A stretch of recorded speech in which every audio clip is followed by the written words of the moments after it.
Bismillahirrahmanirrahim. Assalamualaikum warahmatullahi wabarakatuh. Selamat pagi anak soleh. Semoga dalam keadaan sehat. Amin ya robbal alamin. Hari ini mata pelajaran sejarah kebudayaan Islam. Kalian bisa membuka bukunya halaman 5. Bukunya seperti ini ya anak soleh. Nah, halaman 5. Kita akan belajar tentang kehidupan masyarakat sebelum Islam. Nah, kehidupan masyarakat sebelum Islam itu dikenal dengan sebutan zaman jahiliyah. Apa itu zaman jahiliyah? Artinya, zaman jahiliyah itu artinya adalah zaman kebodohan. Karena dulu bangsa Arab itu masih belum beriman kepada Allah Subhanahu wa taala dan selalu melakukan hal-hal yang tidak baik adik-adik. Contohnya seperti apa? Contohnya minum-minuman ya, suka berperang ya, kemudian tidak menyembah Allah Subhanahu wa taala sehingga disebut dengan zaman jahiliyah. Dan kehidupan masyarakat sebelum Islam juga dikenal hidupnya itu suka bersuku-suku ya, bergerombol ya gitu, dan suka berperang antar suku. Nah, dan tempat tinggalnya dalam kehidupan sebelum Islam itu dibagi menjadi dua ya, berdasarkan tempat tinggal mereka ya, yaitu perkotaan dan di pedalaman atau di dusun-dusun. Nah, orang-orang yang hidup di perkotaan ini adik-adik biasanya kehidupannya sudah menetap dan pekerjaannya itu mereka itu biasanya bertani dan berdagang kalau misalkan orang yang hidup di daerah perkotaan ya. Kemudian kalau misalkan hidupnya di pedalaman atau di dusun-dusun, biasanya mereka tinggal di padang pasir adik-adik yang sangat luas tapi gersang ya, dan pekerjaannya itu biasanya berternak dan bertani. Nah, masyarakat yang tinggal di dusun atau di lembah-lembah gurun-gurun itu biasanya disebut dengan suku Baduy yang hidupnya di dusun-dusun, di lembah-lembah, di gurun-gurun ya. Namanya suku Baduy.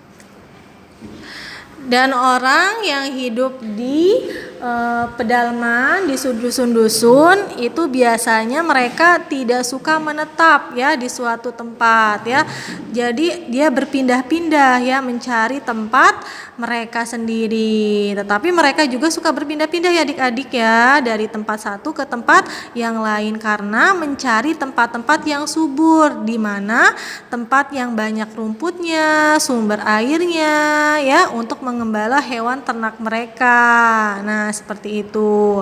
Nah, sekarang tradisi kepemimpinan kota Mekah pada zaman sebelum Islam. Nah, tradisi pemerintahannya itu kalau saat Mekah sebelum Islam, yaitu dengan cara kepemimpinannya dilakukan dengan cara adat ya, dan jabatan pemimpin mereka dipegang oleh suku yang besar dan kuat. Nah, salah satu tugasnya adalah memelihara dan menjaga Baitullah ya, Mekah. Nah, sebagai rumah suci menjelang kelahiran Nabi Muhammad SAW, pemimpin kota Mekah dipegang oleh suku Quraisy. Nah, suku Quraisy itu adalah suku orang-orang Mekah adik-adik. Nah, oleh karena itu yang berhak mengurus Ka'bah adalah keturunan suku Quraisy. Pada saat itu yang dipercaya mengurus Ka'bah adalah kakek Nabi Muhammad. Siapa namanya? Yaitu Abdul Muthalib. Nah, Abdul Muthalib ini menjaga dan mengurus Ka'bah adalah suatu kepercayaan terhormat dari yang sangat mulia ya. Nah, seperti itu. Dan sebelum Nabi Muhammad SAW menjabarkan agama Islam, Ka'bah juga sering dikunjungi oleh kabilah-kabilah dari penjuru Jazirah Arab, terutama pada musim haji, yaitu pada bulan Zulhijjah. Jadi bulan Zulhijjah ini adalah bulan haji, yaitu banyak orang-orang yang melaksanakan ibadah haji di Mekah ya, seperti itu. Selanjutnya adalah keadaan sosial budaya masyarakat Arab sebelum Islam ya.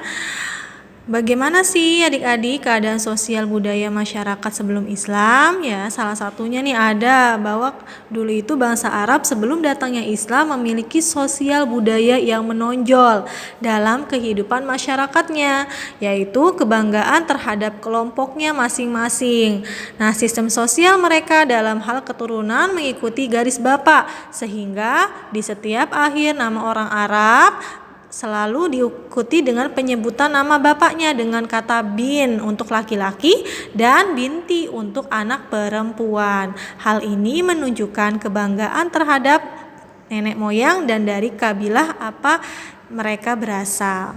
Nah, salah satunya itu ya adik-adik. Nah, selanjutnya masyarakat Arab juga sebelum Islam hidupnya bersuku-suku atau disebut juga kabilah ya.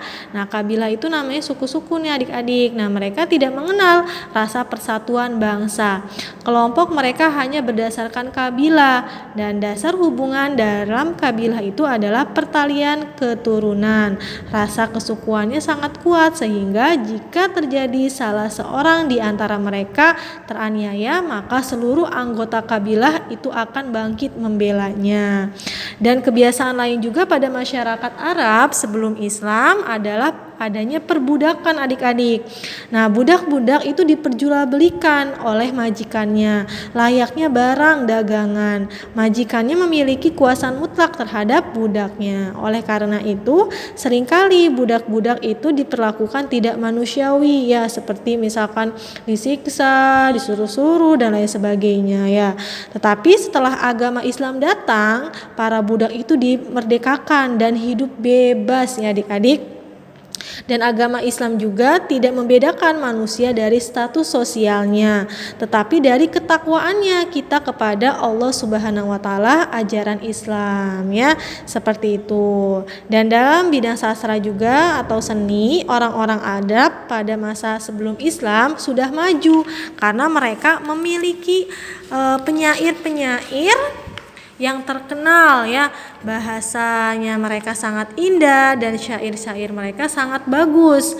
Dalam lingkungan mereka juga seorang penyair sangat dihormati untuk mempertahankan persaingan di kalangan penyair. Dan suku-suku di Arab sebelum Islam setiap tahun mengadakan suatu pertemuan di mana di Ukaz, yaitu di sana itu nanti ada para penyair berlomba-lomba membacakan karya puisi mereka untuk memperoleh penghargaan ya, seperti itu. Nah, itu adalah keadaan sosial budaya masyarakat sebelum Islam. Kalian bisa juga membuka langsung bukunya dan membaca sendiri di halaman 5 sampai halaman 8. Terima kasih anak soleh. Wassalamualaikum warahmatullahi wabarakatuh.